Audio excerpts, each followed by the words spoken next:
ரெண்டாவது கணக்கு 20 mm விட்டம் மற்றும் 300 mm நீளம் உள்ள ஒரு வட்டப்பட்டை 30 கிலோ நியூட்டன் இழுவிசை சுமையை கொண்டுள்ளது. பட்டையின் தகைவு, திரிபு மற்றும் நீட்சி ஆகியவற்றை கண்டறியவும். E equal to 2 × 10⁵ Newton per mm square என எடுத்துக்கொள். இந்த கணக்கில் என்ன கொடுத்துருக்காங்கன்னா, ஃபர்ஸ்ட் எந்த மாதிரி ஷேப், எந்த மாதிரி ஸ்ட்ரக்சர் வந்து எந்த மாதிரி ஷேப் இருக்குன்னா, இது ஒரு வட்டப்பட்டை, அதாவது ஒரு சர்க்குலர் பார்.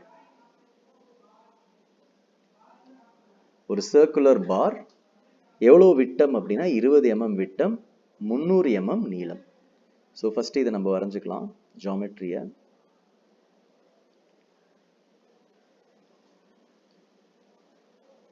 இருபது mm விட்டம், 300 mm நீளம். இந்த டயமீட்டர் வந்து 20 mm, நீளம் வந்து 300 mm.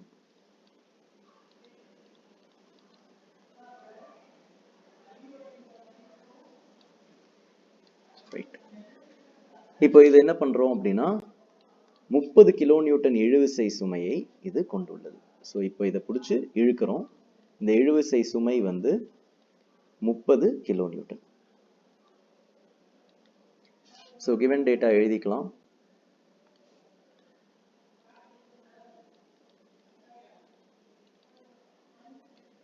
விட்டம், விட்டம்னா இங்கிலீஷ்ல டயாமீட்டர், அப்போ டி 20 mm வந்து விட்டம். ஸோ டயாமீட்டர் டி வந்து 20 mm. நீளம், நீளம்னா இங்கிலீஷ்ல என்னது, லெங்த். ஸோ எல் வந்து 300 mm. இழுவிசை சுமை அப்படிங்கிறது டென்சைல் லோட், அது வந்து 30 கிலோ நியூட்டன். ஸோ இழுவிசை சுமை டென்சைல் லோடுக்கு சிம்பல் வந்து பி, 30 கிலோ நியூட்டன். கிலோ நியூட்டனை நியூட்டனா கன்வெர்ட் பண்ணா 30 × 10⁻³ நியூட்டன். என்னென்ன கண்டுபிடிக்கணும்னா பட்டையின் தகைவு, திரிபு மற்றும் நீட்சி. இது தவிர என்ன கொடுத்துருக்காங்கன்னா E equal to 2 × 10⁵ Newton per mm square. இது வந்து கொடுத்துருக்காங்க. என்ன கண்டுபிடிக்கணும் அப்படின்னா தகைவு, அதாவது ஸ்ட்ரெஸ், திரிபு ஸ்ட்ரெயின், அடுத்தது நீட்சி எலாங்கேஷன் எவ்வளோன்னு கண்டுபிடிக்கணும். என்னென்ன ஃபார்முலா யூஸ் பண்ணுறோம் அப்படின்னா first area, area equal to π/4 d². Cylinder இது வட்டப்பட்டை சர்க்குலர் சிலிண்டருங்கிறனால கிராஸ் செக்ஷன் வந்து வட்டமாக இருக்கும். வட்டத்துடைய பரப்பளவு π/4 d². அதுக்கப்புறம் தகைவு சிக்மா ஈக்குவல் டு p/a, திரிபு எப்சிலன் ஈக்குவல் டு σ/e. ஏன்னா நமக்கு யங்ஸ் மாடுலஸ் தெரியும், அதனால எப்சிலனை வந்து σ/e வச்சு கண்டுபிடிச்சிடலாம். ஃபைனலா delta L elongation equal to PL/AE. நீட்சி அல்லது எலாங்கேஷன் ஃபைனலா வந்து delta L equal to PL/AE. இப்போ இதை ஸ்டார்ட் பண்ணிடலாம். ஃபர்ஸ்ட் வந்து ஏரியா கால்குலேட் பண்ணலாம். Area equal to π/4 d² equal to π/4 into 20². D value வந்து 20ன்னு கொடுத்துருக்கோம். ஸோ அதை சப்ஸ்டியூட் பண்ணோம்னா 20². கால்குலேட்டரில் போட்டோம்னா 314.16 mm². நெக்ஸ்ட் ஸ்ட்ரெஸ் கண்டுபிடிச்சிடலாம். Sigma equal to p/a. p வந்து எவ்வளோ கொடுத்துருக்காங்க அப்படின்னா 30 × 10⁻³ நியூட்டன். ஸோ மேலே p இருக்கிற இடத்துல 30 × 10⁻³. அடுத்தது a இருக்கிற இடத்துல a ஓட வேல்யூ எனக்கு தெரியும் 314.16. கால்குலேட்டரில் போடும்போது எவ்வளோ வருதுன்னா 95.49 நியூட்டன் per mm². ஸோ தகைவு கண்டுபிடிச்சாச்சு, ஸ்ட்ரெஸ் அல்லது ஸ்ட்ரெஸ் கண்டுபிடிச்சாச்சு.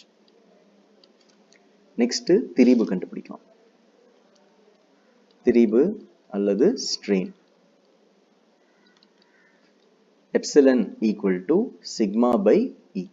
இது எப்படி வருது அப்படின்னா E equal to sigma by epsilon.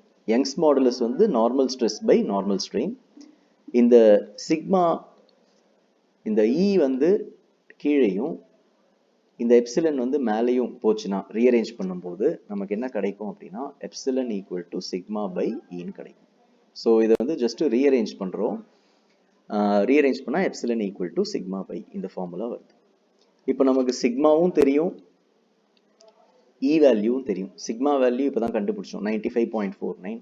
இ உடைய வேல்யூ 2 × 10⁵. ஸோ ரெண்டையும் சப்ஸ்டியூட் பண்ணோம்னா 95.49 by 2 × 10⁵ போடும்போது நமக்கு எப்சிலனோட வேல்யூ நம்ம கால்குலேட்டர் செட்டிங்கை பொறுத்து ஒன்று 0.00047745 வரும், அல்லது 4.7745 × 10⁻⁻⁴ வரும். ரெண்டுமே ஒரே நம்பர் தான்.